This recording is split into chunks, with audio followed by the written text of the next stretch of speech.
देश भर में अफवाहों की वजह से कालाबाजारी लगातार बढ़ती जा रही है। सोचिए, कालाबाजारी का आलम कुछ यूं है कि एक घर से 52 सिलेंडर पकड़े गए। देश के कई हिस्सों में ऐसी तस्वीरें सामने आ रही है जहां लोग लंबी लंबी कतारों में गैस और पेट्रोल डीजल के लिए खड़े हैं। हालांकि सरकार ने बहुत साफ कहा है कि देश में पर्याप्त स्टॉक मौजूद है, लेकिन क्या आप जानते हैं कि आपको इस लंबी लाइन में लगाने वाले कौन हैं? ये है वो लोग जो गैस की कालाबाजारी कर रहे हैं। लखनऊ की ये तस्वीरें देखिए, किस तरह से एक घर में 52 गैस सिलेंडर बरामद किए गए। बताया जा रहा है कि खाद्य विभाग की टीम ने आलमबाग में घर में छापेमारी की है। छापेमारी में एक व्यक्ति के घर और वाहन से बड़ी संख्या में घरेलू गैस सिलेंडर बरामद किए गए हैं। आरोपी के घर से 40 घरेलू गैस सिलेंडर बरामद किए। इसके अलावा गाड़ी से 12 घरेलू सिलेंडर बरामद हुए। आरोपी के खिलाफ आवश्यक वस्तु अधिनियम के तहत FIR दर्ज की गई है। तेल और गैस के बाद अब यूरिया को लेकर चिंता जाहिर की जा रही है, क्योंकि देश में खेत के लिए भारी मात्रा में यूरिया इंपोर्ट किया जाता है और युद्ध के बीच इंपोर्ट काफी प्रभावित हुआ। इसलिए यूपी के कई जिलों में यूरिया के लिए परेशान किसानों की शिकायत आ रही है, जिसे लेकर अब सरकार ने कालाबाजारी और जमाखोरी करने वालों पर सख्त निर्देश देने के साथ ही किसानों को पर्याप्त स्टॉक का आश्वासन भी दिया है।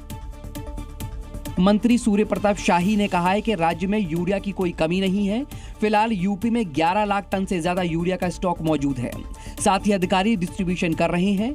साथ ही किसानों से भी अपील की गई है कि घबराएं नहीं और न ही डिस्ट्रीब्यूशन सेंटर पर भीड़ लगाएं। बिहार में अपराधी किस तरह से बेखौफ हो चुके हैं, इस बात का अंदाजा आप इसी से लगा लीजिए कि पिछले 48 घंटे में 2 बड़े शहरों में अपराधियों ने ताबड़तोड़ गोलीबारी की है। अपराधियों को ना तो कानून का डर है, ना ही खाकी का। बिहार से जंगल राज खत्म करने की बात तो बहुत सालों से की जा रही है, लेकिन क्या सच में जंगल राज खत्म हुआ है? ये सवाल इसलिए क्योंकि बीते 48 घंटों में अपराधियों ने 2 जगहों पर खुलेआम फायरिंग की घटना को अंजाम दिया।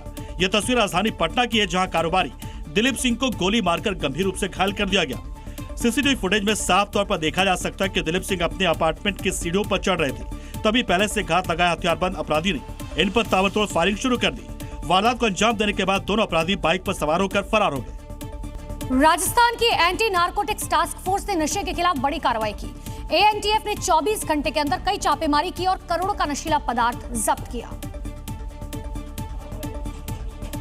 राजस्थान पुलिस की एंटी नारकोटिक्स टास्क फोर्स ने एक ही दिन में 5 जगहों पर बड़ी कार्रवाई की और करीब 20.5 कुंटल डोडा, पोस्ट और गांजा बरामद किया, जिसकी कीमत करीब 3 करोड़ रुपए बताई जा रही है। सबसे बड़ा एक्शन जोधपुर में हुआ, जहां ANTF ने कंटेनर ट्रक का पीछा करते हुए करीब 19 क्विंटल डोडा पोस्ट जब्त किया।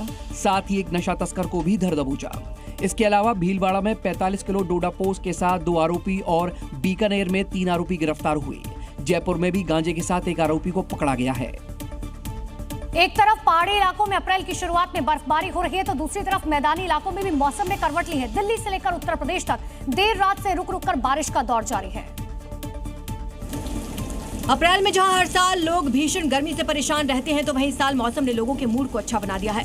उत्तर प्रदेश के कई इलाकों में देर रात से तेज आंधी के साथ रुक रुक कर बारिश हो रही है। तस्वीरें राजधानी लखनऊ की हैं, जहां अचानक मौसम का मिजाज बदला। देर रात से ही तेज आंधी के साथ रुक रुक कर बारिश हो रही है। लगातार आसमान में काले बादल छाए हुए थे। बारिश की वजह से गोमती नगर समेत कई इलाकों में बिजली कटौती हुई, जिससे लोगों को भारी परेशानी का सामना करना पड़ा।